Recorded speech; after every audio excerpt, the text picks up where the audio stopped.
My boyfriend has beef with his kid's mother and told me I can't come for Christmas but told me to leave the expensive gifts and my dog for his kids. Now I'm thinking the only gift he deserves is a breakup. Posted by you/AnySwimming2309. If you look at my post history, I, 37F, escaped a violent man a while ago and got back with an ex, 40M, who was cold but at least not violent. However, he is lazy and passive, and there was too much family drama. He has 2 kids, 8 and 10. Now, I am back in the drama. He also never told me he loved me, but that is beside the point. His kid's mom has always been awful to me, and he never stands up for me.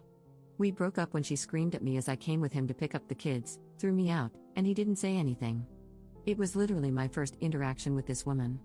There is no history that I know of. I don't recall ever meeting this woman, let's call her Susan, 39F, before I dated Phil, and to my knowledge, I have no mutual friends with her except my hairstylist, who is a nice woman. She honestly freaked me out, coming at me screaming during our first meeting. They have been divorced for 7 years, so it's not like it's new. Anyway, we are back together, and initially, I was invited to his Christmas dinner. I grew up in a cult and have no family since my disabled mother died. He knows this.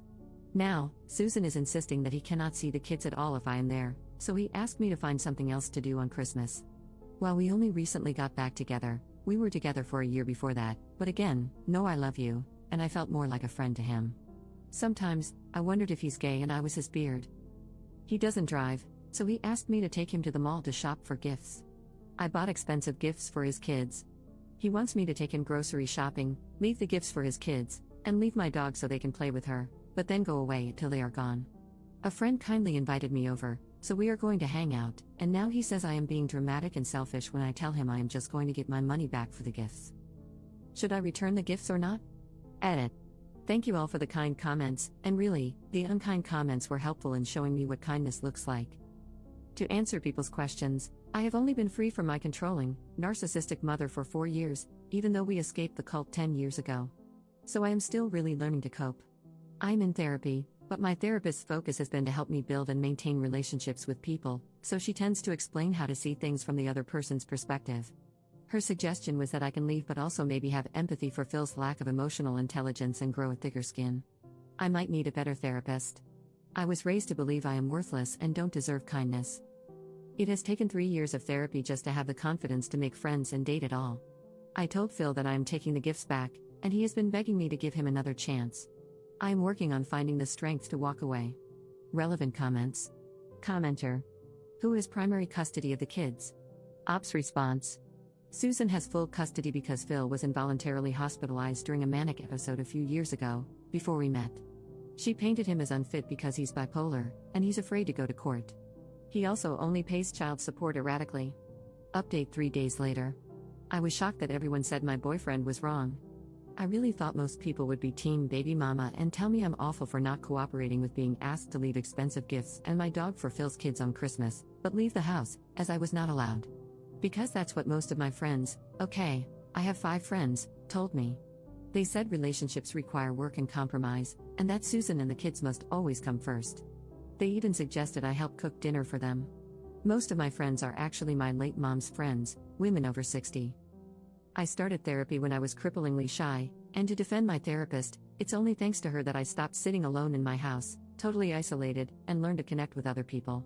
While I appreciate the suggestion to be alone for a while, I have been super isolated most of my life, and dating again was actually huge progress for me that we worked on for months.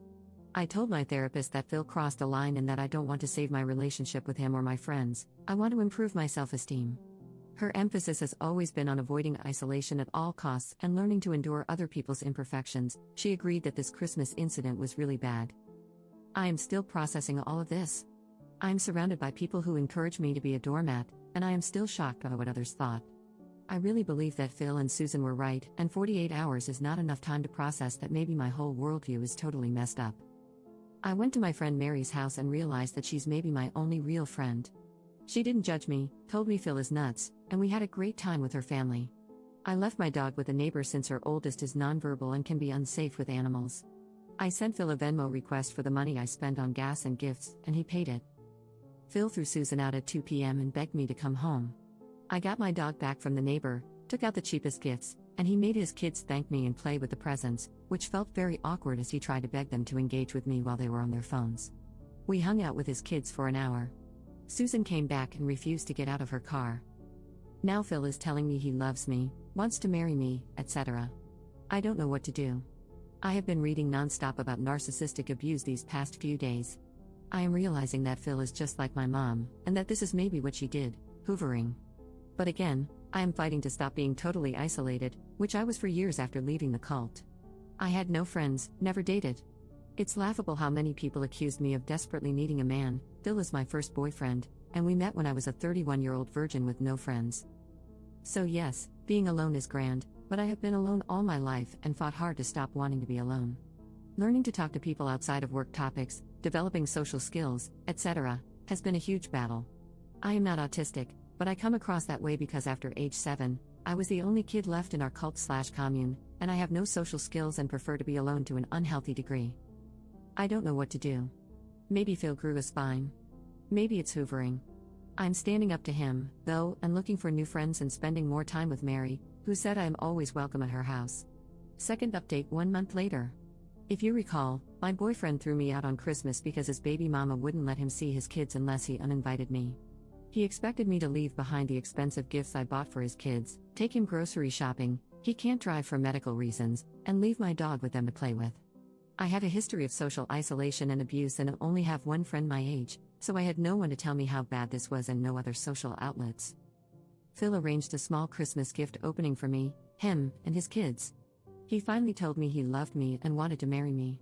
He then offered to let me move in with him but soon after asked me to buy a sofa. A few days later, I was out of gas, he got out to pump it but asked for my credit card. He wouldn't even chip in for gas, even though I drive him everywhere. A couple of weeks ago, I noticed that I was missing kitchen knives. My utensil drawer kept getting emptier. I have a cleaning lady and figured maybe she put them someplace weird because she spaces out sometimes. She's sweet but more ADHD than I am, which is saying a lot. They were in Phil's utensil drawer.